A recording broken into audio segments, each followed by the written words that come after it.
Peggy 7.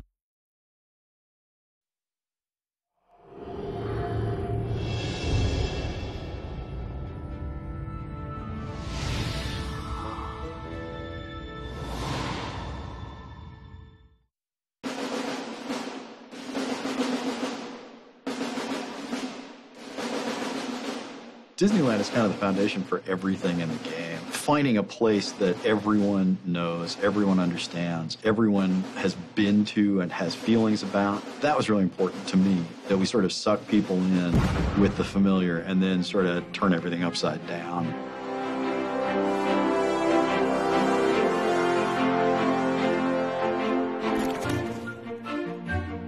If Walt Disney was going to bring into existence a world for forgotten and rejected characters, what form would it take? It's going to be his fondest dream, which is to build this park where adults and kids can experience joy together and where his characters, his creations, can live forever.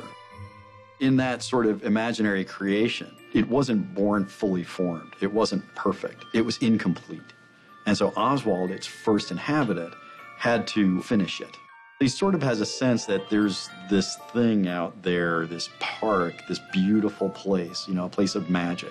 And so he's trying to recreate it as best he can, but he's never seen it. He's got old photographs and blueprints and stuff to work from. So this was essentially taking that same aspect of the cartoon characters who are forgotten or rejected and applying it to Disneyland. So rides that are rejected, animatronics that are rejected, shops that are rejected, pretty much anything that was in Disneyland or was even considered for Disneyland ended up becoming part of Wasteland. Disneyland has a lot to teach game designers. It's pretty incredible. The way the place is structured with a hub and spokes and transition areas that take you out of one place and sort of ease you into another one. We kept looking at all of the little details in the park that had come up throughout history and what we could do to pull from each one of those. Tomorrowland itself provided us a lot of inspiration for things that had been taken out and replaced. For a majority of the Tomorrowland Beetleworks characters, they've got elements of Tomorrowland from the theme parks in there. So you'll see little bits and pieces, and a lot of diehard Disney fans will be able to pick out certain characters or different rides. We tell stories through space, and there is no one better than an Imagineer at doing that. What the Imagineers do has infinite lessons to teach us.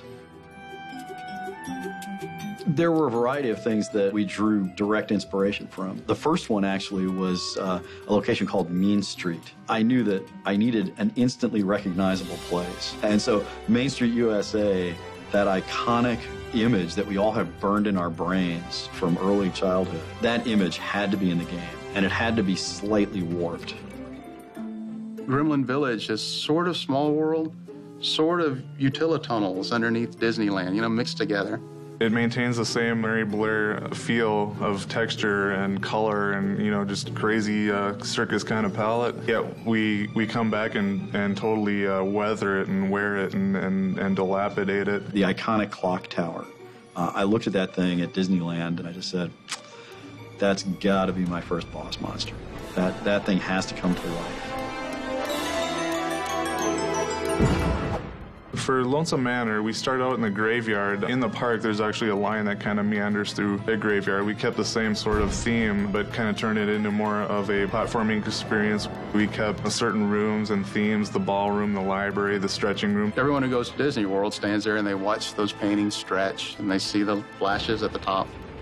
Well, here, you're going to interact with that stuff. We wanted to hint, at the real place, at the real Disney, but from there we could veer off and make it as dark or crazy as we wanted it to be, which was really fun. It really kind of falls into this world of Wasteland being something that people can identify with and feel very familiar and comfortable, but at the same time, it doesn't quite match up to reality, and of course that's as intended.